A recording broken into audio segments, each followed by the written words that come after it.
जय हिंद दोस्तों। आज के इस इम्पॉर्टेंट लेक्चर में हम सभी डिस्कस करने वाले हैं 1 अगस्त 2025 के डेली करेंट अफेयर्स को।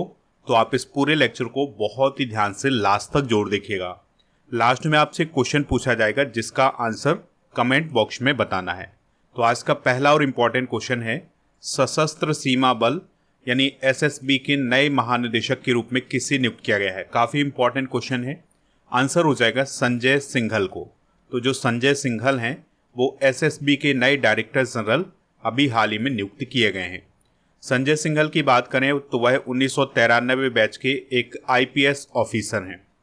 उनका जो कार्यकाल होगा वो 2028 तक होगा या फिर अगले आदेश तक होगा। ठीक है, इस पॉइंट को भी आप नोट कर सकते हैं। बात करते हैं एसएसबी की यानी सशस्त्र सीमा बल की। तो इसकी जो स्थापना है ये 1963 में हुई थी, जब भारत और चाइना का युद्ध हुआ था उसके बाद हुई थी। तो भारत और चाइना का जो युद्ध हुआ था वो कब हुआ था? 1962 में। तो उसके बाद 1963 में सशस्त्र सीमा बल की स्थापना हुई थी।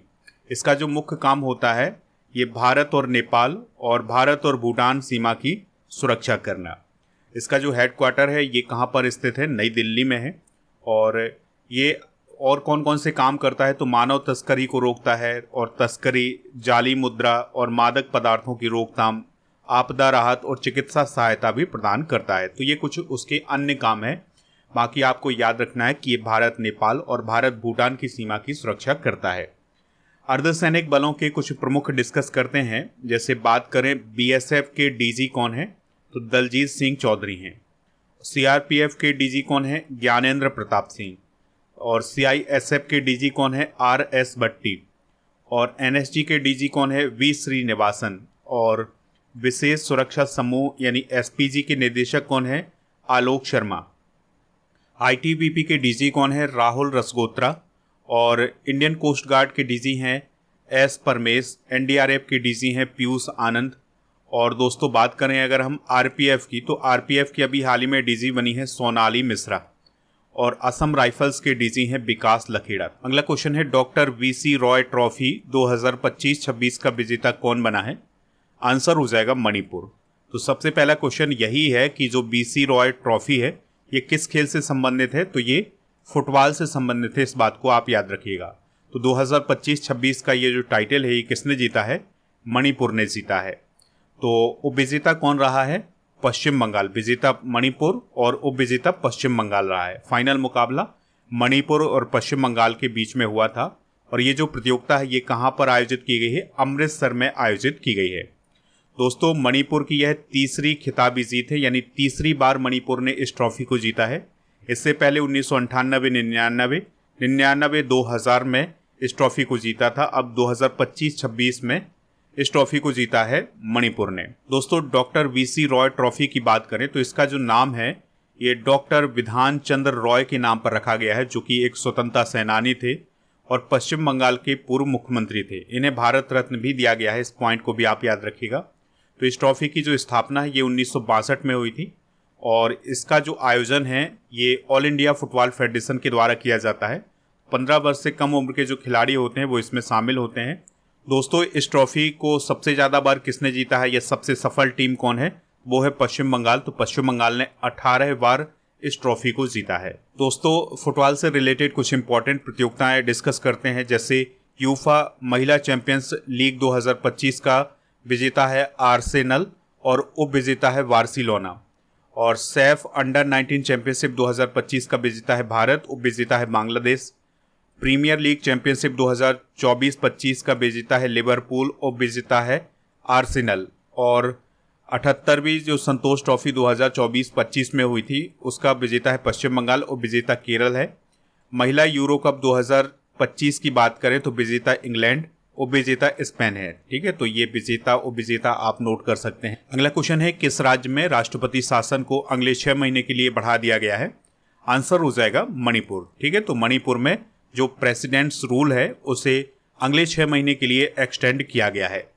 तो दोस्तों मणिपुर में राष्ट्रपति शासन की जो अवधि है वो 13 अगस्त 2025 से अगले 6 महीने तक के लिए बढ़ा दी गई है। पहले से यहाँ पर राष्ट्रपति शासन था, अब उसको अगले 6 महीने तक के लिए बढ़ा दिया गया है।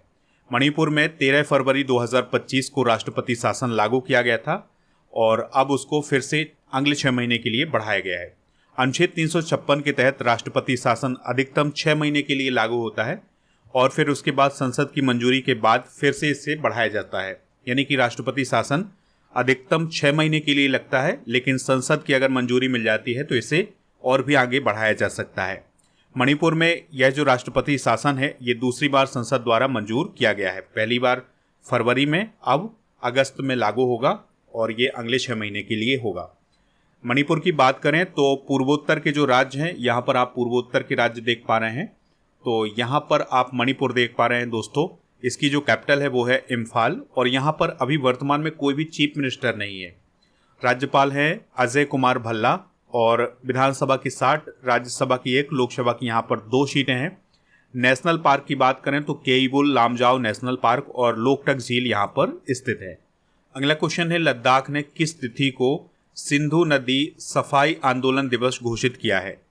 आंसर हो जाएगा 12 अगस्त। यानी कि लद्दाख में अब 12 अगस्त को सिंधु नदी सफाई आंदोलन दिवस मनाया जाएगा। इस दिवस को मनाने का उद्देश्य क्या है? जो सिंधु नदी है और उसकी जो सहायक नदियां हैं उनको जल प्रदूषण से रोकने के लिए ये दिवस मनाया जाएगा। यानी इसी उद्देश्य से ये मनाया जा रहा है। देखिए, सिंधु नदी की बात करें तो इसका जो उद्गम है वो तिब्बत के मानसरोवर झील के पास से सेंगे खबब नामक जलधारा से होता है और ये तिब्बत से होते हुए लद्दाख और फिर पाकिस्तान में जाकर के बहती है और भारत में यह लेह ज़िले से होकर गुजरती है, इस बात को आप याद रखिएगा, और फिर लास्ट में कराची के पास अरब सागर में जाकर के गिर जाती है। इसकी जो लंबाई बताई जा रही है वो लगभग 3180 किलोमीटर बताई जा रही है। सिंधु नदी में ब्लाइंड इंडस रिवर डॉल्फिन भी पाई जाती है और इसकी जो प्रमुख सहायक नदियां हैं वो है झेलम, चिनाब, रावी, सतलज, श्योक, गिलगित और जांस्कर। ये सभी इसकी सहायक नदियां हैं।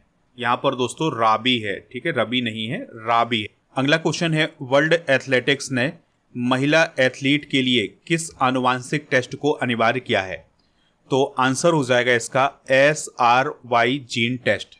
तो देखिए, जो वर्ल्ड एथलेटिक्स नामक संस्था है उसने ये कहा है, ये नियम बनाया है कि अब जो महिला एथलीट्स होंगे उन्हें SRY जीन टेस्ट करवाना जरूरी होगा।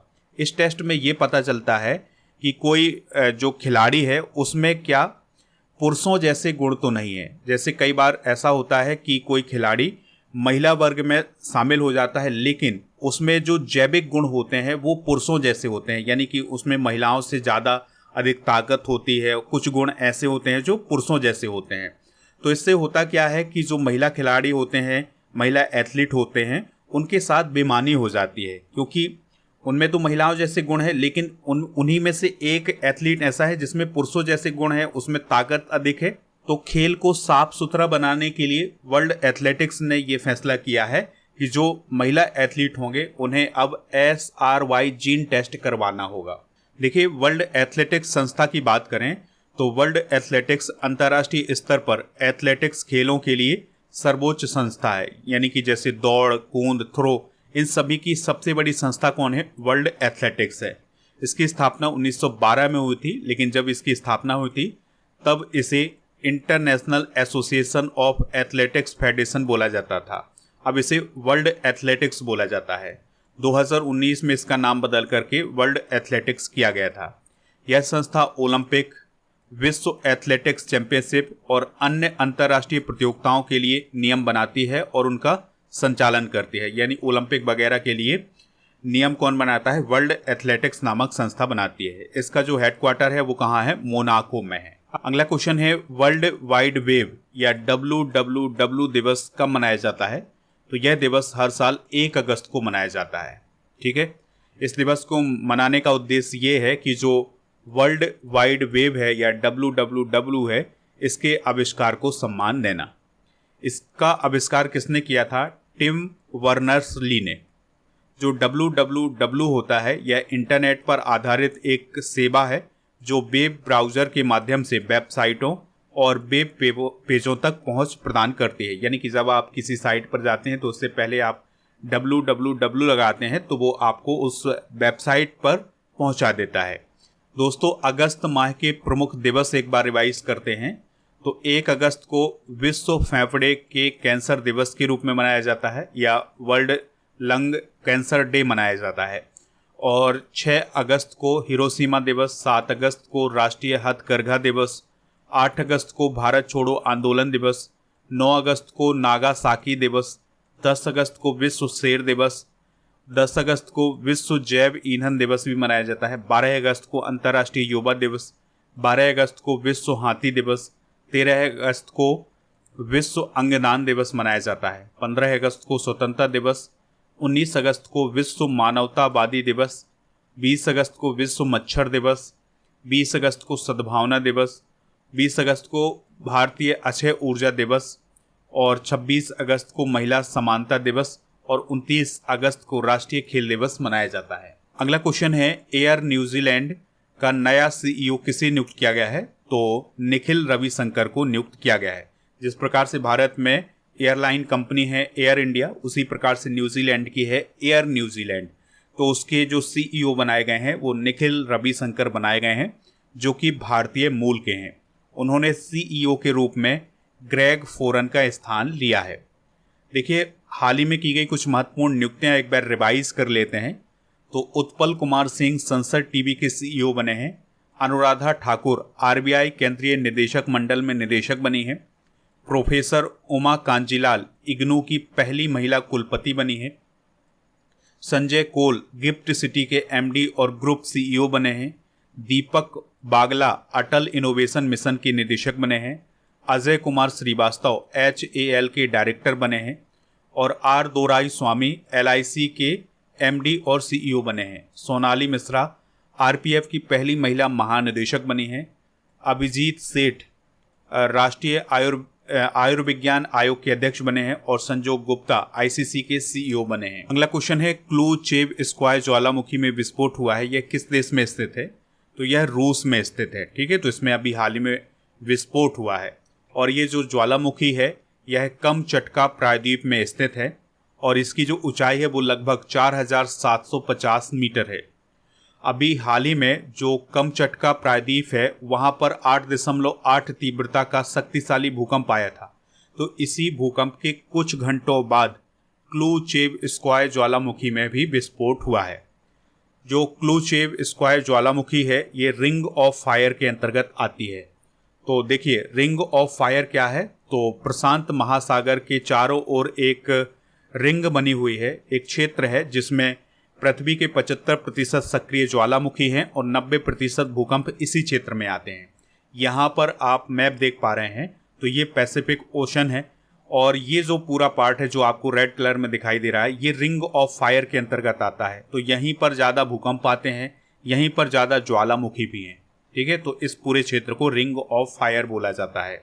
विश्व के 10 प्रमुख ज्वालामुखी भी डिस्कस करते हैं, जैसे माउंट वेसुवियस इटली में है, माउंट एटना भी इटली में है, सिसिली द्वीप पर है, माउंट क्लाउआ अमेरिका में हवाई द्वीप पर, माउंट फुजी जापान में है, माउंट सेंट हेलेंस अमेरिका के वाशिंगटन राज्य में है, माउंट मैरापी इंडोनेशिया में है, क्राकाटोआ इंडोनेशिया में, माउंट रेनियर अमेरिका में और अभी हमने क्लूचेव स्क्वायर को पढ़ा है ये रूस में है और पोपोकेटेपेटल ये मैक्सिको में है। तो इन सभी ज्वालामुखियों को आप नोट कर सकते हैं। अगला क्वेश्चन है, AI इम्पैक्ट शिखर सम्मेलन 2026 का आयोजन किस देश में किया जाएगा?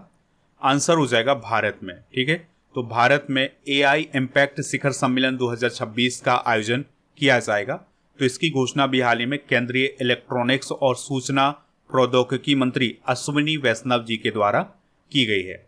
देखिए, 2025 वाला जो AI इम्पैक्ट शिखर सम्मेलन है ये फ्रांस की राजधानी पेरिस में हुआ था। अब अगला कहाँ होने जा रहा है? इंडिया में।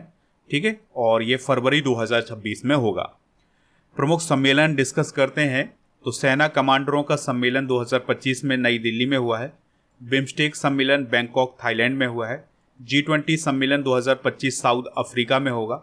नाटो सम्मेलन 2025 हैग नीदरलैंड में हुआ है।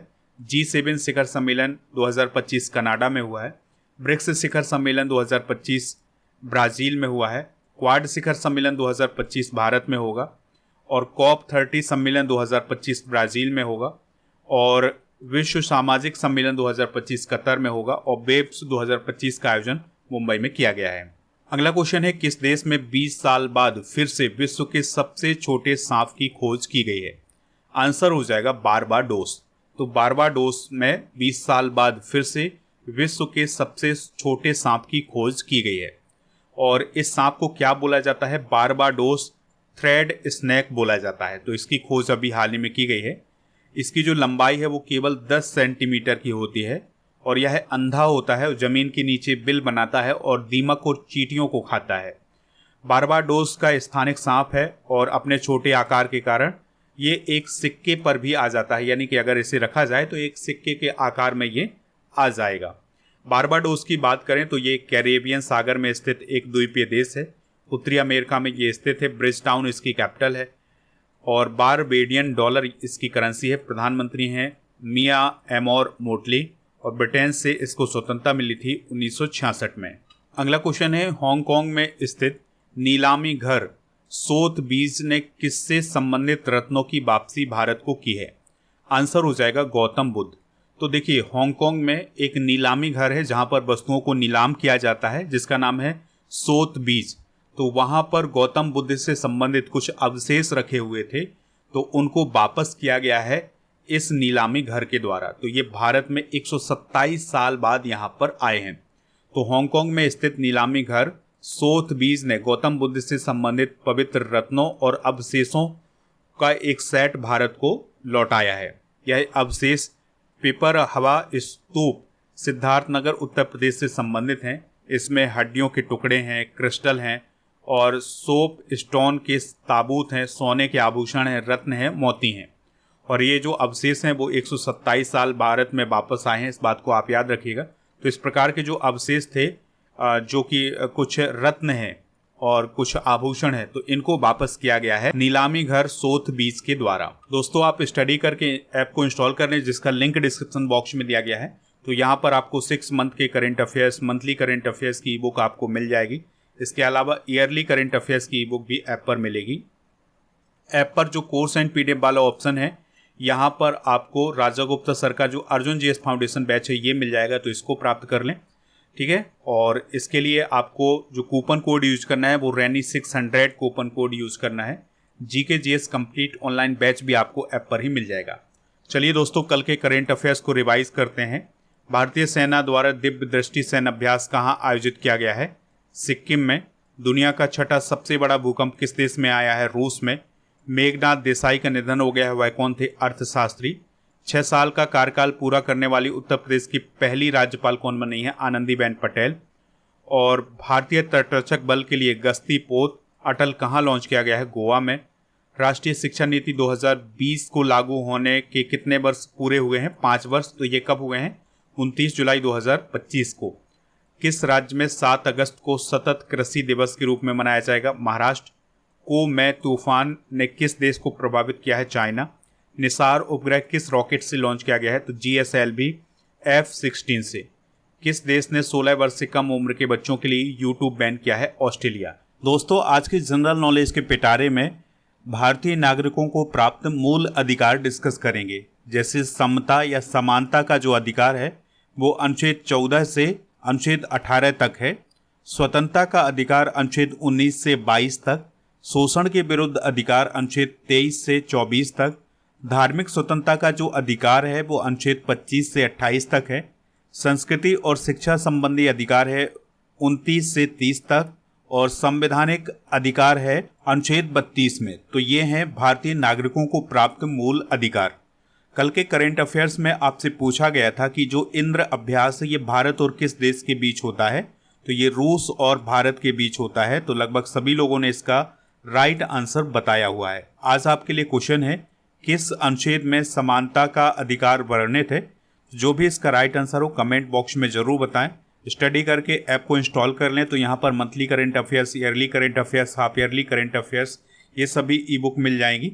इसके अलावा दोस्तों, आपको टेस्ट पास वाले ऑप्शन पर जाकर के डेली करंट अफेयर्स का टेस्ट देना है और इसी ऑप्शन पर 4000 से अधिक टेस्ट मिलेंगे 1 साल की वैलिडिटी के साथ। तो इनको भी आप प्राप्त कर सकते हैं।